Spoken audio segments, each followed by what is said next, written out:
બનાસકાંઠા જિલ્લાના દાંતામાં ધંધા રોજગાર માટે જગ્યા આપવા આદિવાસી બહેનોએ દાંતા પ્રાંતને આવેદનપત્ર આપ્યું હતું। દાંતા તાલુકાની આદિવાસી મહિલાઓને વેપાર કરવા માટે જગ્યા ન મળતા ગુરુવારે દાંતા પ્રાંત અધિકારીને લેખિત આવેદનપત્ર આપી પોતાની વેદના રજૂ કરી હતી।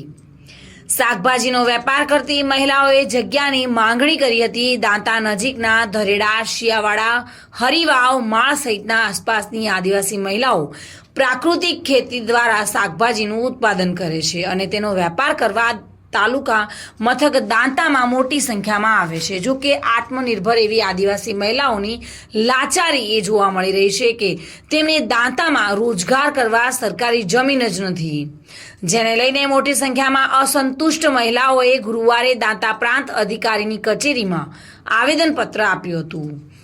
તેઓના જણાવ્યા મુજબ દાંતામાં ધંધો કરવા માટે જગ્યા જ નથી। ક્યાંક ગળી ગુચ્ચીનો સહારો લેવો પડે છે તો વળી ક્યાંક દુકાનદારોની આગળ બેસતા અપમાનિત થવું પડે છે।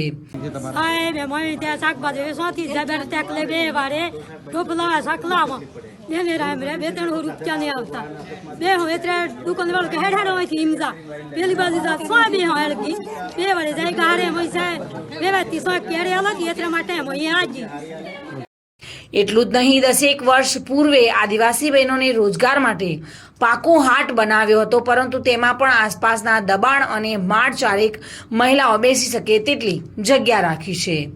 ગરીબ આદિવાસી આત્મનિર્ભર અને રોજગાર વાંચુ મહિલાઓ માટે વેપાર ધંધા માટે સરકારી જમીન અને હાટ બનાવી આપવાની માંગ કરવામાં આવી હતી અને દાંતામાં ધંધા રોજગાર માટે આ મહિલાઓએ દાંતા પ્રાંત અધિકારીને આવેદનપત્ર પાઠવ્યું હતું।